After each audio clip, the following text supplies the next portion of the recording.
I remember reading the story about a father and his three sons.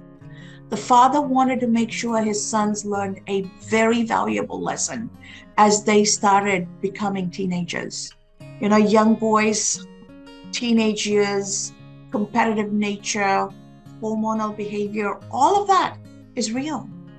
But what this father did is told the sons to go to their garden and pick all the twigs and branches that were fallen and asked the four boys to bring it. Then he told every boy to take one twig, hold it between their hands, and see if they can break it. And each twig individually broke very easily. Then he asked every son to take two twigs and see if they can break it. Two was a little harder, but it still broke. Then he had them take 3 twigs at a time. It was hard, but if they put it on their knee and put a lot of pressure, they were able to break it. He said, okay, so you see how it gets harder and harder when those twigs are together. Now try it with 4. When they tried it with 4 and 5 and 6, they realized you couldn't break it.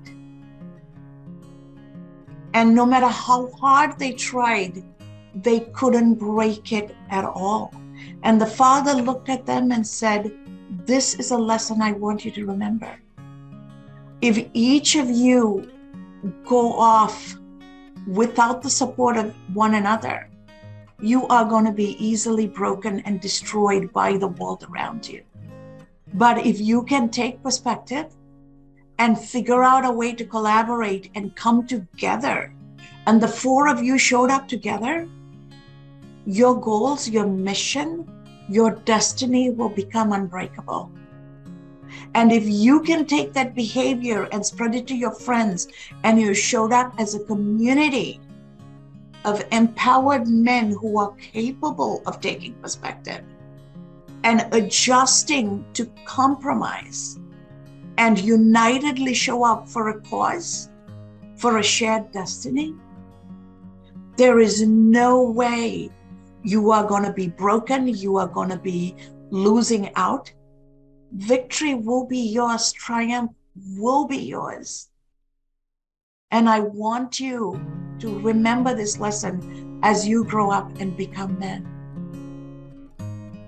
This is a lesson I keep at the back of my mind when I coach, when I train, and I mentor young people.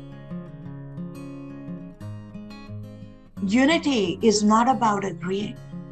Unity is about taking perspective and compromising and putting the greater good and the benefit of our strength in finding that greater good.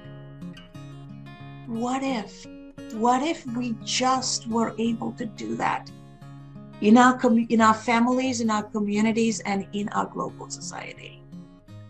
What do you think would be our destiny? What do you think would stand in our way if we embraced that lesson the father taught his 4 sons? United we stand, and divided we will fall every time for the slightest resistance.